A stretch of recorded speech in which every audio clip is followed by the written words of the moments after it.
Hi folks, my name's Jane Compson. I'm in philosophy. I teach philosophy and religious studies in IAS.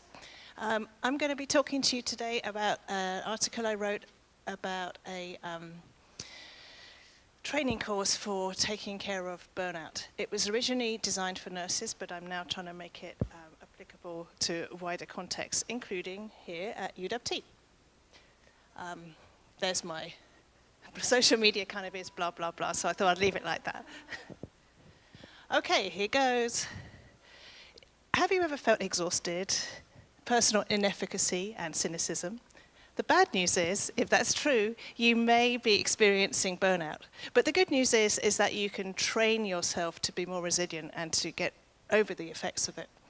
The care model is a collection of evidence-based practices under these different headings that I've designed, and it can be delivered in 90-minute sessions once a week for 4 weeks, and it has homework in between and web support. Take a look at this poor hedgehog. If you feel like rescuing that hedgehog right now, you are experiencing compassion.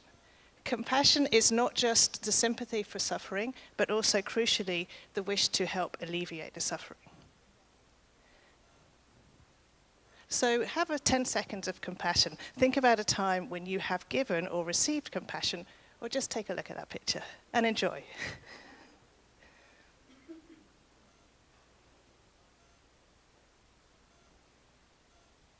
So we know that compassion has all kinds of benefits, and it creates a kind of virtuous circle, so that not only does it increase your personal sense of well-being, but also helps you to stick to more health-promoting behaviors and gets away from things like perfectionism.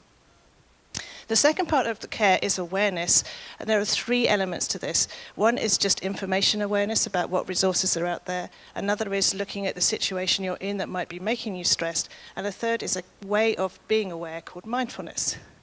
Let's try a 10-second mindfulness. Just focus on your breathing for the next 10 minutes. 10 minutes? 10 seconds.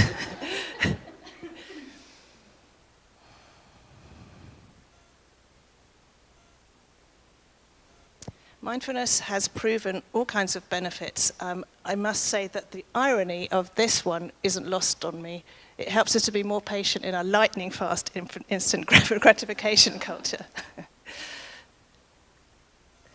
So another element we can learn from is positive psychology. We know that, I've got a quick statistic for you here, 75% of job successes are predicted by your optimism levels and your social support and your ability to see stress as a challenge rather than a threat.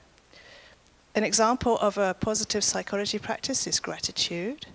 So I'm going to ask you to think of something today that you are grateful for, have been grateful for. And now just bask in that sense of gratitude. Like, what was it about that thing that was delightful? Or just enjoy the picture.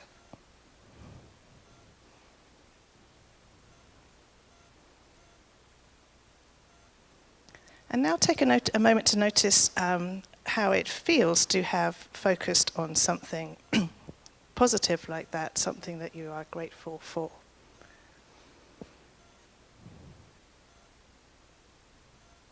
Research is suggesting that that may have given you a little mood lift right there. The empowerment element builds on theories like Fredrickson's broaden and build idea to help individuals to harness these techniques to develop resilience. But it's also important that we don't get all Pollyanna-ish and put everything on the individual. It's really important that we look at systemic situations and maybe even abuses that might be leading to stress. So CARE flags that and looks at ways to address it. So here is a proposed pilot study that I'm designing right now. It'll be a 4 weeks training.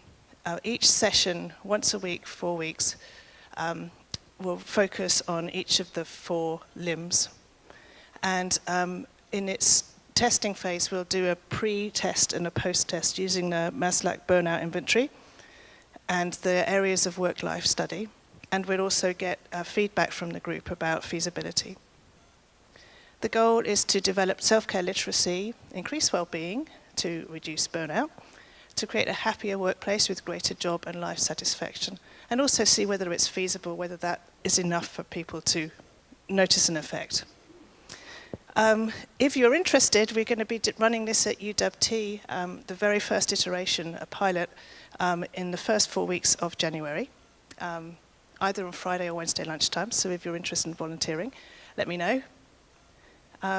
So burnout is a pervasive, unpleasant thing, and the care is designed to teach strategies and give a portal into the kind of stuff that's out there to help with it. Thanks for listening.